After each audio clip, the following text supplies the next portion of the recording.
Obviously, I'm a clothing company, which is based in the sports athletics, meaning kind of like a Nike would be.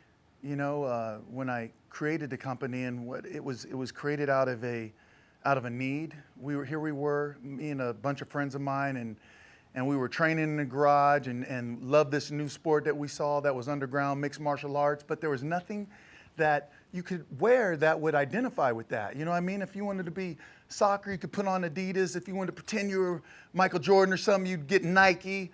But for mixed martial arts, there was nothing. So, kind of being a kid that was based a lot in fantasy, maybe I took a logo a name which I thought was synonymous with the sport, which would be TapouT. And then I kind of just wanted the feeling of it to be like you feel when you put on something that you're proud of. Whether if you're in the Marines or you're law enforcement, you put on your outfit, you're in charge. If you're a fireman, you put on an outfit, you're there to save the day, save people. And I just wanted to, maybe, for lack of a better word, maybe if you put on TapouT, maybe feel a little like superhero, like you were tough. At least you were about the sport, which was, had a lot to do with alpha males and fighting. And I always wanted it to be that. So I took a logo and hopefully have captured a feeling and embraced a sport that was an underdog. The fighters were underdogs. They weren't looked at as real athletes. I believe they are. And here's a guy that didn't go to college to be some clothing designer or anything, but just wanted to believe in a sport and in athletics, and therefore making myself an underdog. So the sport needed a hero, someone that wasn't afraid to stand up and represent it, and hopefully TapouT's done that.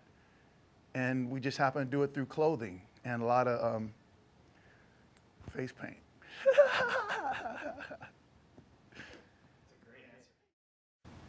Once upon a time, there was an American company that built motorcycles, Harley Davidson.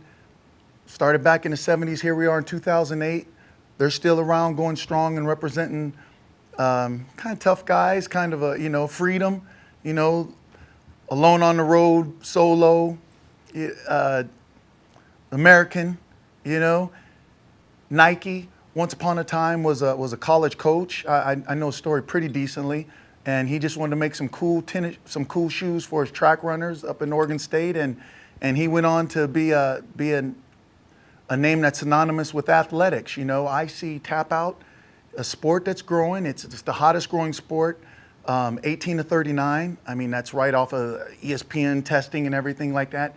I want to be a part of something from in its fertile state, where it's still in the ground, being fertilized and watered with a lot of sun, and I want to grow with it. I would hope in 10, 20, 50 years, my son's son, your son's son is wearing TapouT, and part of an American company, believed in the sport when it was down, and grew with it and was synonymous with it. I see TapouT as being a sports athletics, just like I see Nike, just like I see Harley Davidson being an awesome motorcycle. I see TapouT being clothing from the head to the toe, representing mixed martial arts and sports athletics and American company. If you were to ask me the definition of entrepreneur, I probably couldn't give it the way some people do, but I know it's dealing with people, and to me, relationships are everything. And I see myself not as an entrepreneur, I see myself as someone, okay, that's not true. I see myself as an entrepreneur, whatever your definition may be, but to me, I see myself as an extension of people, of relationships, of dreaming and achieving and constantly pushing through tenacity and tenaciousness and not giving up. To me, an entrepreneur also might be, a lot of people see a lot of fog out there. Well, us entrepreneurs, maybe we put on fog lights and we just see right through it and go right on with our vision that maybe everybody isn't gifted with. Maybe everybody doesn't have the strength and tenacity to believe through the hard times with, but we just go straight forward, believing and dreaming. And a lot of people have a lot of different influences in their life, and my father passed on a few years ago, was a college coach, high school coach, official and a high school teacher. My mother was a teacher. Started off saying going to high school, went from being a teacher to a counselor to a vice principal, and went up north and became a principal of a high school. I saw my parents do some pretty amazing things and believe in a lot of people. I would say probably being my biggest inspiration, there's two inspirations. I guess I gotta say three, because parents being male and female. From the inside was my mom and dad, just seeing how they dealt with people and always never, to this day, they always gave me something to be proud of, and they always worked very hard, and they always, in their own worlds, had dreams and aspirations, but dreams and aspirations in people. My father could always find something in everybody, and where there was a kid or something that maybe someone wasn't believing in, he could look into that kid and find that treasure. You know what I mean? He'd find a lump of coal and stay on it and put pressure on them until they change it into a diamond. So it would be my parents. And secondly, I like what Gene Simmons and Paul Stanley did with Kiss. Here they were, a rock group that maybe didn't have the best music, but they made you want to listen, they made you want to believe, and they marketed everything. So, you know, my parents, and then watching these crazy guys do this music and just do something wild that we all grew up on. You know, that's just me. I don't know if it classifies as a sacrifice, but if leaving a job and chasing a dream and putting me into sleeping in a borrowed friend's truck and cars, I sacrificed all the way to losing everything I had, job, some family members at the time maybe belief, because, you know, the fog situation, they didn't have the fog lights. But, you know, all the way to sleeping on friends' couches that didn't know I was homeless at the time, and